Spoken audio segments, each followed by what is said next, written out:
Shalom. Kami dari kelompok 1 akan membahas tentang perspektif etika Kristiani dalam memandang praktik bayi tabung. Sebelumnya, perkenalkan, nama saya Brian David Tomanurung dengan NIM 2509 10 dari Fakultas Ilmu Sosial dan Ilmu Politik. Saya Dwi Septina dengan NIM 2509 30294 dari Fakultas Ilmu Sosial dan Ilmu Politik. Saya Hani Boru Silaban dengan NIM 2502 10 dari Fakultas Keguruan dan Ilmu Pendidikan. Saya Indah Stefani dengan NIM 2509 10 dari Fakultas Ilmu Sosial dan Politik. Saya Joakim Christian Simamora dengan NIM 2507 dari Fakultas Hukum. Dan saya Perintis Dumanggor dengan NIM 2507 dari Fakultas Hukum. Coba bayangkan bagaimana kehidupan bisa dimulai tidak dalam tubuh melainkan di luar tubuh seperti di dalam laboratorium. Memiliki keturunan merupakan harapan bagi semua pasangan suami istri. Namun, tidak semuanya memiliki keturunan secara alami karena diantaranya mengalami beberapa gangguan kesuburan. Seiring perkembangan teknologi kedokteran, muncullah yang dinamakan istilah bayi tabung untuk membantu kalangan suami istri yang memiliki gangguan dalam kesuburannya. Menurut Robert G. Edwards, bayi tabung merupakan reproduksi berbantu, yaitu melalui pembuahan sel telur dan sel sperma di luar tubuh, lalu embrio ditanam kembali di dalam rahim. Namun, dengan hadirnya bayi tabung juga menimbulkan pro dan kontra dari berbagai aspek, seperti aspek medis, aspek hukum, dan juga perspektif Kristiani. Oleh karena itu, kelompok kami mengangkat topik ini bukan hanya karena bayi tabung dapat membantu pasangan memperoleh keturunan, tapi juga karena ada pro dan kontra dari berbagai perspektif tersebut. Pernah nggak sih kepikiran gimana seseorang ingin memiliki anak namun tidak bisa mendapatkannya secara alami? Nah, sekarang ada teknologi yang dapat mengatasi kondisi tersebut. Namanya in vitro fertilization atau dapat dikenal sebagai bayi tabung. Namun, apakah program tersebut aman dan siapa serta dalam kondisi seperti apa yang dapat menjalani program tersebut? Pada pandangan medis, kondisi tersebut dapat diperbolehkan dan dianggap sangat aman apabila dilakukan oleh tenaga medis yang sangat profesional dan melalui proses yang benar.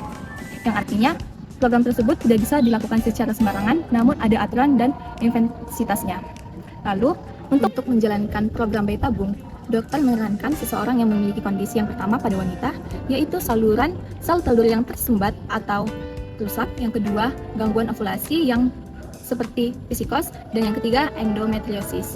Pada laki-laki, adanya kerusakan pada sel sperma seperti jumlah sperma yang rendah, lalu pergerakan sel sperma yang lambat, dan bentuk sperma yang tidak normal.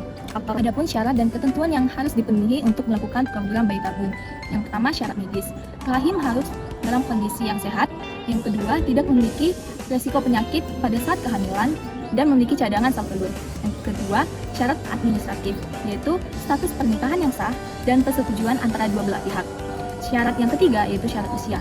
Pada wanita idealnya di bawah 40 tahun dan pada laki-laki tidak memiliki batas yang pasti namun memiliki kualitas sperma yang baik. Masuk ke dalam prosesnya, IVF ini mempunyai 3 tahap utama yang secara sederhananya sel telur yang diambil dari ovarium yang membentuk sperma di laboratorium yang terbentuk juga menjadi embrio yang dimasukkan ke dalam rahim. Tingkat keberhasilan IVF ini sekitar 30-40% yang dipengaruhi oleh beberapa faktor, salah satunya adalah usia. Dan IVF ini juga mempunyai resiko atau efek samping yang dimana resikonya itu stres yang emosional, terus juga mempunyai resiko kehamilan kembar dan juga mempunyai resiko keguguran. Namun, IVF ini juga dapat masih normal dilakukan dan masih aman dilakukan selama di bawah pengawasan dokter.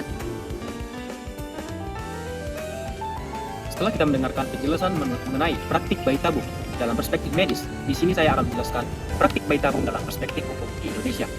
Dalam hukum Indonesia, praktik bayi tabung tidak hanya dianggap sebagai tindakan medis semata, melainkan sebagai peristiwa hukum yang menimbulkan akibat hukum, yang dimana hal ini berkaitan dengan status anak yang dilahirkan, hubungan keperdataan, serta hak dan kewajiban antara orang tua dan anak.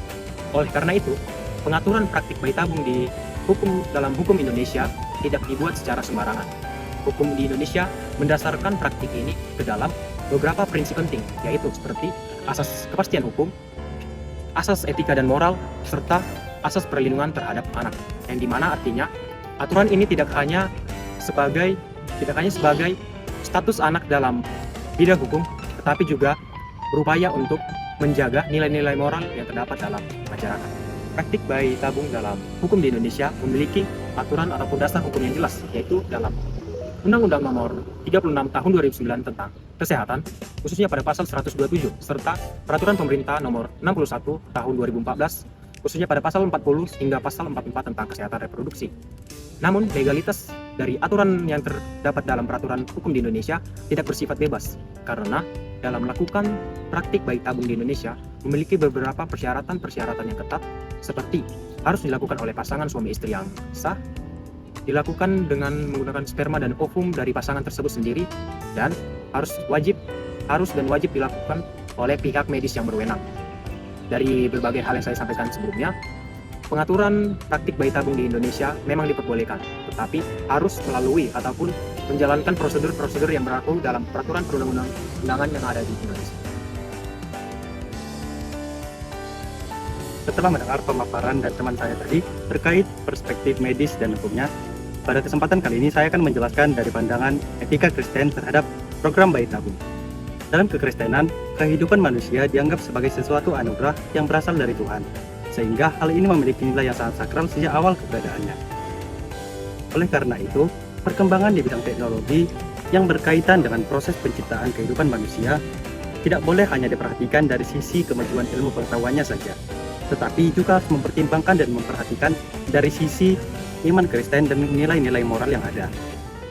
Dalam menyikapi hal ini, umat Kristen seringkali terbagi menjadi dua kubu yang berbeda. Kejadian 1 ayat 28 yang berisi perintah dari Tuhan ke manusia, yaitu yang berisi beranak cuculah dan bertambah banyak. Ayat ini dapat dipahami bahwa Allah mengkehendaki dalam proses kehidupan manusia kita untuk bertambah banyak dan memenuhi bumi. Nah, dari pemahaman ini, sebagian umat Kristen menyimpulkan bahwa usaha manusia untuk mendapatkan keturunan, baik itu dengan bantuan teknologi seperti IVF, dapat dipahami sebagai salah satu cara kita untuk menjalankan mandat yang diberikan oleh Tuhan. Selain itu, terdapat juga kisah Abram dan Sarai yang tertuang pada Kejadian 16 ayat 2, di mana Sarai memberikan Hagar, hambanya, kepada Abram sebagai upaya untuk mendapatkan keturunan. Dari kisah tersebut, dapat kita ketahui bahwa pada zaman dahulu manusia telah melakukan upaya-upaya atau bentuk cara lain yang bersifat alternatif demi mendapatkan sebuah keturunan. Dalam konteksnya pada zaman ini, program bayi tabung dapat dipahami sebagai alternatif modern yang lebih etis karena tidak mengikut sertakan pihak ketiga dalam prosesnya. Sedangkan di sisi lain, sebagian umat Kristen menolak keras tentang program bayi tabung ini, karena mereka menganggap bahwa program bayi tabung ini menodai kesucian dan kealamian proses penciptaan manusia.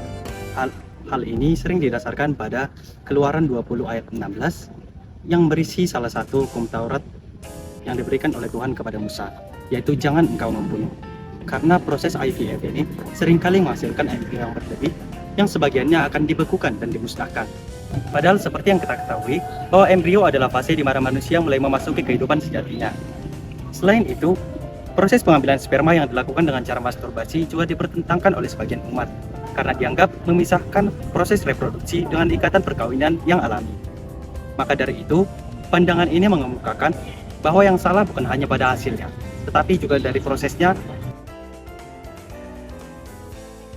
Berdasarkan penyampaian yang sudah disampaikan teman-teman kami dari perspektif hukum, medis, dan teologi, bahwasanya dari kelompok kami menyatakan bahwa kami setuju dengan diadakannya praktik bayi tabung tersebut. Pada akhirnya, praktik ini harus menghindari pembuangan embrio secara sembarangan dan juga menjaga kesucian dalam pernikahan dengan menggunakan sel sperma dan ovum dari pasangan yang sah. Dengan demikian, praktik bayi tabung ini tidak bertentangan secara nilai Kristiani dan juga harus dilakukan secara bertanggung jawab, dan ini merupakan hal yang etis dan manusiawi untuk mengatasi infertilitas dan bukan sebagai bentuk dari manipulasi kehidupan.